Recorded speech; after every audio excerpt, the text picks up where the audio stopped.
Radiance was the first Fire Emblem game I ever played, and in part due to this fact, it remained amongst my favorites for a while. Even though my enthusiasm for this title has waned in recent years, I wanted to make a couple of Tellius-centric videos in order to celebrate Path of Radiance's official release on the NSO subscription. For anyone who doesn't have a GameCube, this might be the first opportunity they had to experience this classic Fire Emblem tale. Although being locked behind a $450 console and a $50 a year subscription means it's hard to celebrate this as necessarily being a slam dunk over the scalpers. So maybe it's best to just train Ross to level 10. Regardless, while Path of Radiance is best known for its iconic mechanics like the home base, the Laguz system, or the complete overhauling of supports from the Game Boy Advance era, I wanted to take today's video to focus on one of the weirder and more obscure mechanics in Path of Radiance, Biorhythm.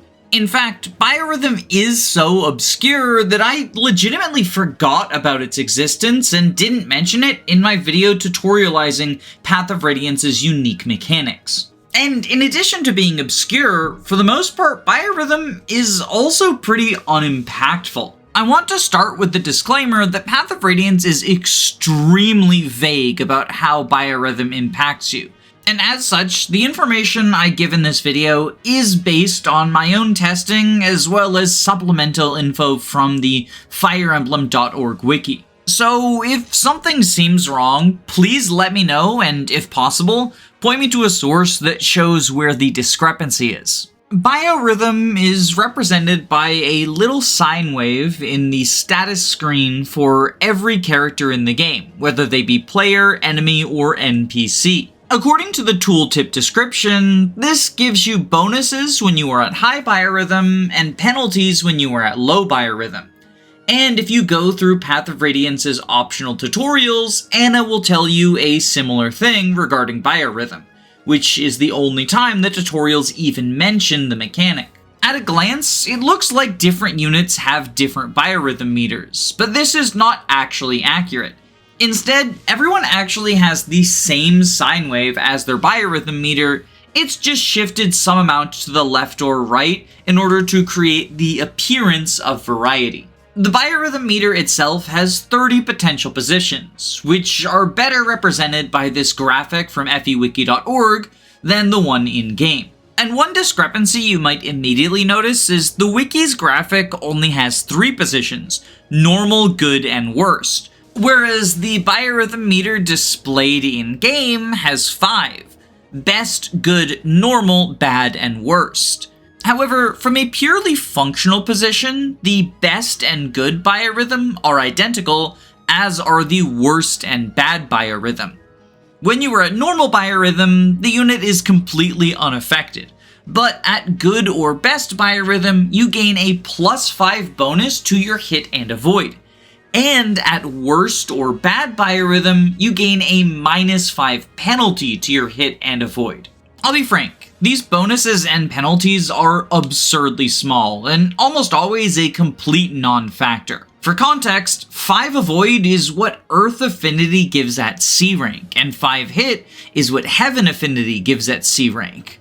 This means the peak Biorhythm bonus is equivalent to what you get from Ike and Leth's C support, which isn't really anything worth writing home about. It is worth noting there are 2 skills in Path of Radiance that impact the bonuses Biorhythm gives. Tempest actually doubles the effects, so at good Biorhythm you have 10 extra hit and 10 extra avoid, whereas at bad you get a -10 hit and avoid penalty. Meanwhile, the Serenity skill cuts the hit and avoid penalties in half. But since Path of Radiance always rounds fractional numbers down, this means you will only get 2 hit and avoid at good Biorhythm, and you'll lose 2 hit and avoid at bad Biorhythm, making it even more of a non-factor than it already was. Neither Tempest nor Serenity can be found as a scroll, and as such, the only units who have them are the ones that start with the skill as part of their toolkit. This means Boyd and Makalov have the Tempest skill, whereas Riss and Devdon have the Serenity skill. From a gameplay perspective, this mostly makes sense. Riss and Devdon are both pretty zen characters, so them having the serenity to not be affected by mood swings is in flavor, and Boyd is a notorious hothead, so his mood swings being more extreme also makes sense. But Makalov is the odd duck out here. It's suspected by many people, myself included, that Makalov and Kieran actually had their skills swapped by accident during development, because Kieran is a hothead, but he has the gamble skill. Meanwhile, Makalov is a gambling addict, and he has the Tempest skill. It's not set in stone. Gamble also kind of makes sense for Kieran because he's a risk taker and pretty reckless. And Makalov is shown to have some pretty extreme mood changes, but for the most part it seems to be in an attempt to trick people rather than him actually getting angry or sad. For the most part, every character is given a random biorhythm stat at the start of the first chapter they appear in, although there are 12 characters who are the exception to this rule. Ike starts at position 8, which is considered good. Oscar starts at position 23, which is considered bad.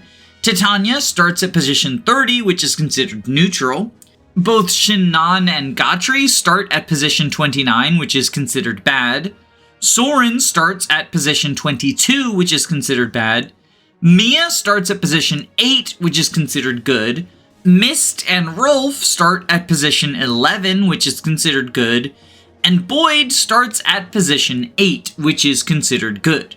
The other two characters with fixed biorhythms are both non-playable enemies. Grail, who appears as an enemy in the prologue, has a biorhythm starting position of 8, which is considered good. Meanwhile, Zawana, the brigand boss of Chapter 1, has a starting biorhythm position of 28, which is considered bad.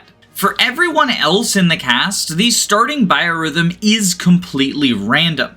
And you can actually re-roll someone's biorhythm in the same way you might re-roll enemy stats, as they are randomly decided when the map is generated. So if you reset the game, they'll have a different biorhythm. However, once a character's starting biorhythm is determined, the game will keep track of this value and update it over time as certain conditions are met, because biorhythm advances according to two different factors.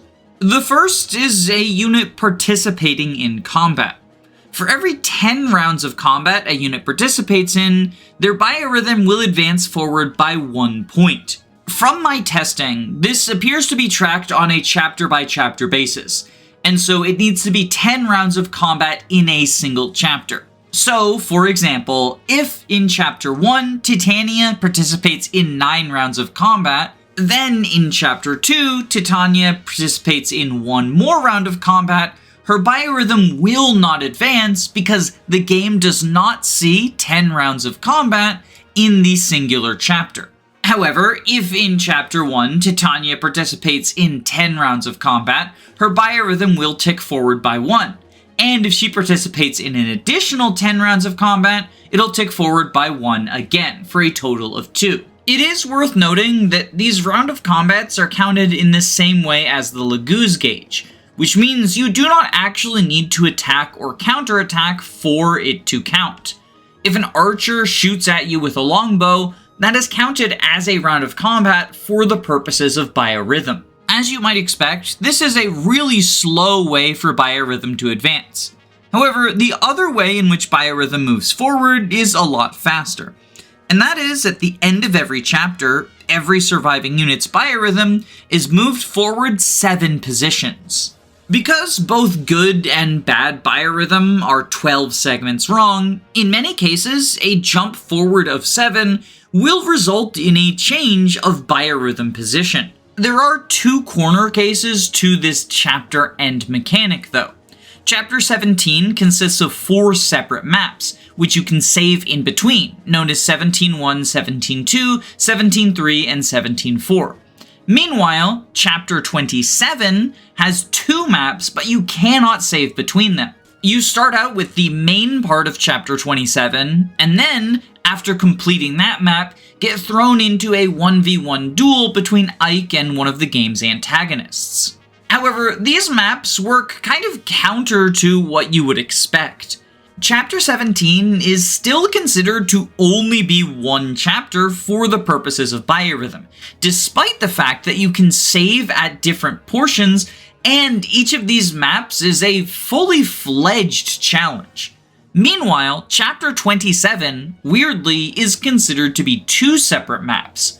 My suspicion as to why this is that the map for Chapter 17 is actually all on a single screen. If you zoom out, you can scroll around the map and see 17.1, 17.2, 17.3, and 17.4 are all there together. Meanwhile, in Chapter 27, the duel takes place in an entirely separate arena which you cannot view on the map of Chapter 27 proper. As such, I assume that the way the game internally tracks things is just going to a different concrete map, as opposed to counting anything in terms of save points and chapter ends. Now, as I mentioned, once a character's biorhythm has been determined, the game keeps track of it for the rest of the campaign. And that doesn't just apply to blue units. There are several yellow, red, or green units who appear at multiple points in the story. For example, Jill shows up as a red unit in Chapter 11 before eventually joining you in Chapter 12, and her biorhythm is determined when she first spawns as an enemy. Likewise, Anna is the boss of Chapter 21, and her biorhythm is determined at this point, and the game remembers this value and continues to update it until she joins you at a later time. This also applies to units like Nesala, Tibarn, Ulki, Janaf, and even Laith and Mordecai, who first show up as yellow units.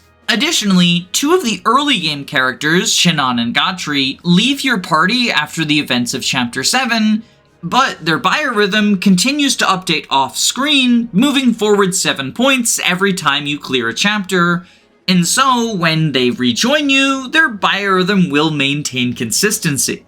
For the most part, this is just a fun fact. Biorhythm is not a huge deal for the majority of the cast.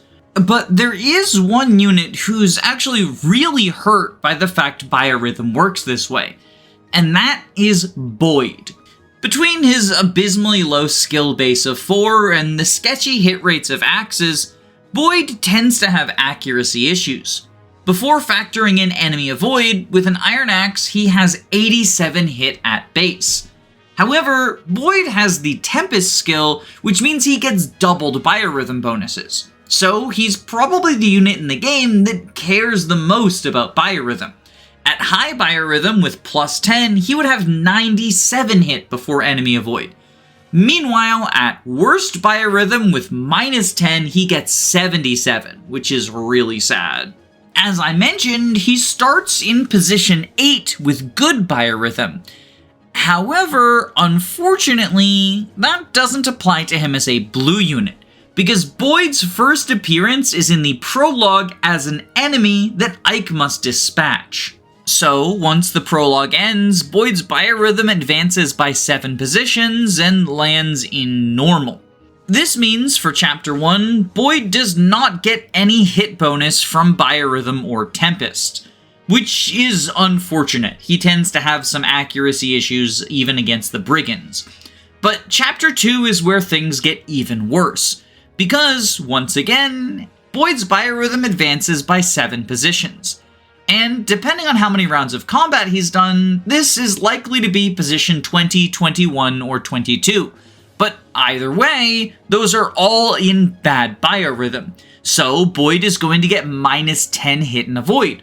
This is already a really bad first impression, but then Boyd misses chapters 3 and 4.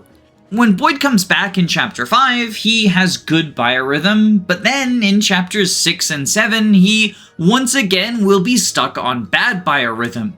Which means, for the 7-chapter-long prologue, Boyd only has one map where he's gaining the benefits of Tempest.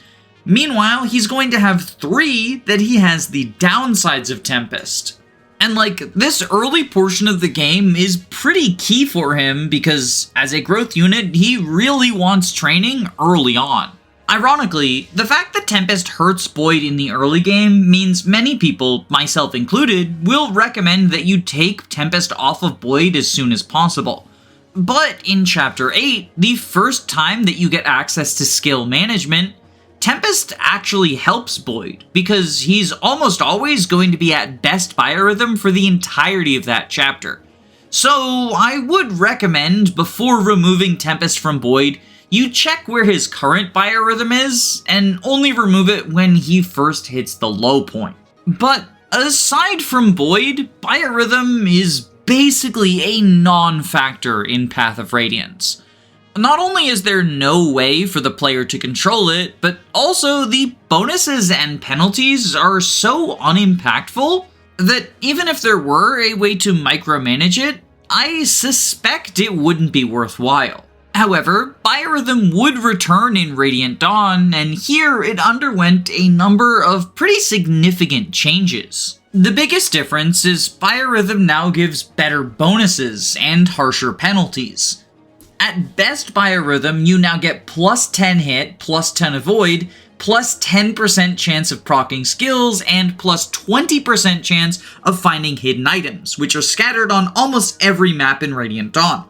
Conversely, at worst Biorhythm, you get the negative equivalent to each of these bonuses. But best and worst are no longer the only bonuses. Good and bad each have their own separate that are at half value. So in good, you get 5 extra hit, 5 extra avoid, a 5% bonus chance of triggering skills, and a 10% bonus chance of finding hidden items. This means there is a 20 hit difference between best biorhythm and worst biorhythm, so you genuinely feel the effects on a turn-by-turn basis, which is the other major change to biorhythm. Instead of advancing 1 tick for doing 10 rounds of combat, it advances 1 tick per turn, and it specifically advances at the end of your turn. So blue units will have their biorhythm go up at the end of player phase, but red units will have their biorhythm go up at the end of enemy phase. Presumably because biorhythm advances more during each map, there is no longer a massive jump at the end of every chapter. But much like with Path of Radiance, the game continues to keep track of your biorhythm position from map to map. Although this time, units who are not present will not have their biorhythm advance. So, during Part 2, where you were controlling Alincia's forces, none of the Dawn Brigade will have their biorhythm advance. It's worth noting Biorhythm goes forward no matter what team you're on, so Red Unit, Grail Mercenaries, or Dawn Brigade members will have their biorhythm go forward at the end of enemy phase, but they're not going to have their biorhythm advance while they are not present. And similarly, undeployed units will not have their biorhythm go up because, well, they're not deployed.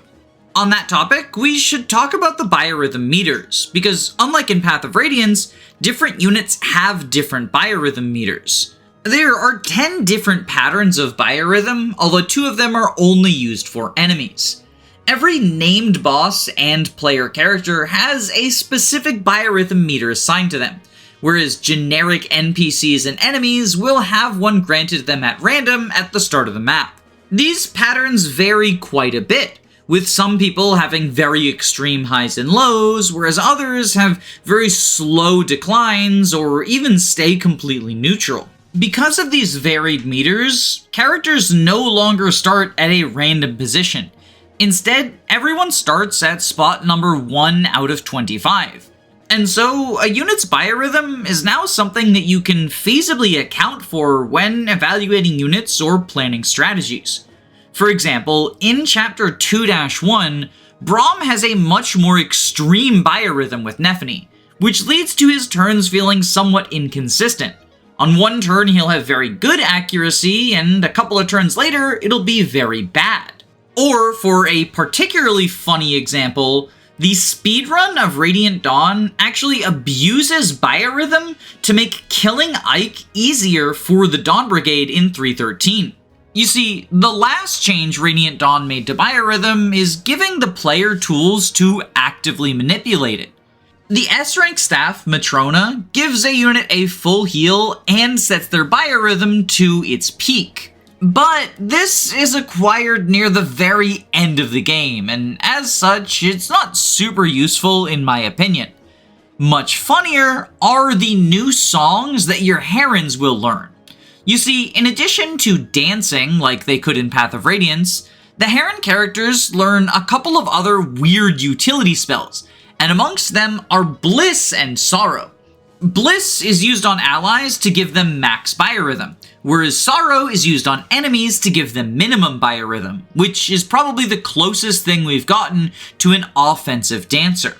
And so, in order to give Ike bad biorhythm on a crucial turn in 313, the speedrun actually uses Bliss on him during the big bridge map in order to raise his biorhythm to the max so that it will fall to the minimum just in time for Jill to kill him with a Brave Axe.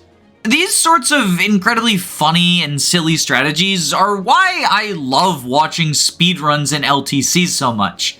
They make use of the most unhinged tools for minor benefits, and I love it. But you want to know what else I love? That's right, people who click on the subscribe button. Or anyone who subscribes to my Patreon. Speaking of which, it's time to thank them. So, thank you Glup Shido, Erica Ford, Perg Knight, YLO1, George Grenville the 7th PM, Jamie Collins, Arvis, Crispy Matthews, Floahay, Amy Hazel, Hungry Heart, Hound Dogs, Lovis Roman, Shinthia, Faulty Videos, Kyle Madison, Derek Williams, Anna Cabana, The Daily Fugel, Faye, Magic Bite, Thoughtful Insanity, Robin Goodfeller, JT Spritter, Ziggy WSB, Dysite Chris, Root Beer Pants, Queen Eliza, Controlled Aegis, Roman Cormancic, Knick Knack Hammersmack, Carrier Has Left, Angel Nab Caceres, Zanwiff, Not Gino, Flingon, Edward C, Cyrockin 2, Cabbage, SUP, Caius Cole, Bree, Punchfighter Champion, Eggman, Maxine the Vampire Queen, Dragonback Lancer, Sardonic Muse, Zero Gamer, EVVVVVVVVVV, Femtal Illness, Wannabe Cinnabon, Punk Tattoo Guy, Key the Iron Idol, Calamity Callie, Jackson McMahon, Saren Galaxy, Resi, Andu, Rhea, Gameboo, Carosa, Fyrant, Your Doctor, Frozen Helm, Patwit, KH, Electric Giga, Girl Boss, Lizard Bong Water, Christopher Bueno, Marin McLean, Jade, Steel and Solus, Some Trades, Guiji555, Smaz Ruby, Zycrom, Robin D, Lenby, They Thom, Klon, Pillow Willow, and especially my Jagans, Your Best Friend 9000, Adele, Alexander Roper, Sensitive Luigi, Siggy, Lil Man Man, and KTRRK2. Your support is what makes videos like this possible. And if anyone wants to join the names of these lovely people on screen, there is a link to my Patreon down below, but please only donate if you can comfortably afford to do so. I don't want anyone going broke over Fire Emblem, especially when it comes to topics like biorhythm. Like shit, can you imagine going bankrupt over biorhythm? I would cry myself to sleep every single night. But regardless of what you do, I hope you have a wonderful day. Stay safe, gamers.